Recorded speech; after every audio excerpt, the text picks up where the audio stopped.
Welcome, this is Dr. Jed. Today's lesson is on limits that go to infinity, where x goes to either infinity or minus infinity. First we'll talk about the ideas behind it, give a few examples, and then take the specific case of rational functions. Now the idea, other limits that go to a are a little bit different because a, if it's a number, is a place you can actually get to for x. It's a number. Infinity is not a number. It's a place. It's the place beyond everywhere else. And minus infinity, the place, I guess, before everything else.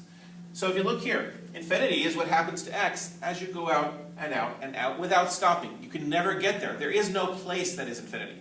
But there's a location, there's a direction, and that's what we do. It's worth noting that if you go out this way, what a function is getting closer to is called the horizontal asymptote, if it exists. So the limit as x goes to infinity of the function, or as x goes to minus infinity of the function, is called the horizontal asymptote. In this case, the horizontal asymptote is the same value on each side. Sometimes it's different. Sometimes one exists and the other doesn't. But for this function, clearly they both exist and they're the same. So let's take a look at a quick example. A polynomial. Let's do it by table. We can actually plug values in.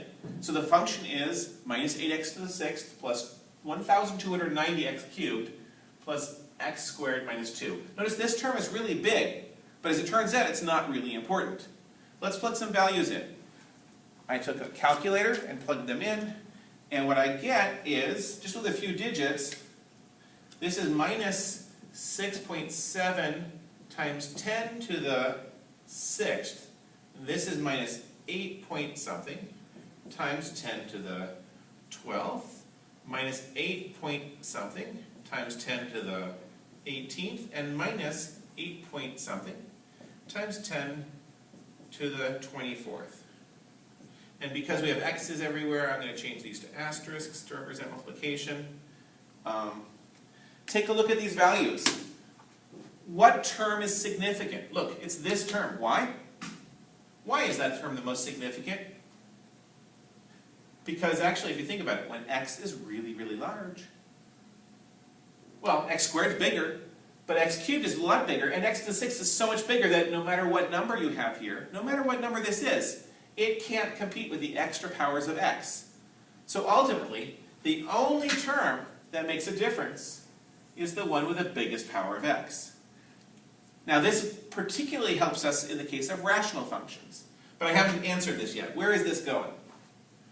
Minus some number times 10 to the minus 24th. Well, look at the number of zeros. The number of zeros is getting bigger and bigger without bound.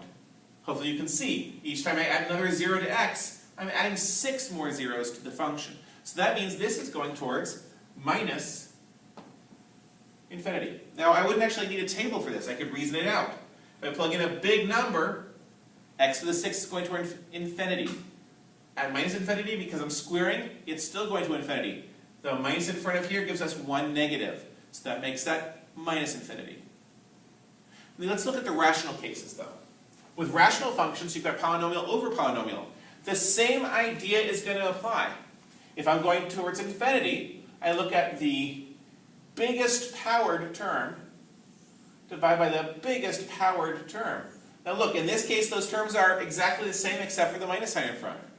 So this is going to be the same as the limit as x goes to infinity of 4x cubed over minus 4x cubed, which is minus 1, because those cancel.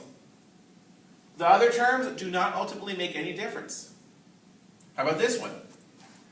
If x goes towards a minus infinity here, we only need the highest powered term. Now I can cancel one of the x's here. I get 5 halves x, because one of the x's cancels, the other one doesn't. In this case, there are more x's on top than on the bottom. And because of that, well, if x goes towards minus infinity, times 5 halves, I get minus infinity. On the other hand, here, how many x's? There are more x's on the bottom than there are on the top. So this is the limit as x goes to minus infinity of x over x squared. Because when x is really, really negative, that minus 1 doesn't make much difference. So then we can cancel one of the x's. Get 1 over x. If x gets really, really negative, the bottom is, in absolute value, very huge. 1 over a really big number is very, very small. When there are more x's on the bottom, these horizontal asymptotes are 0.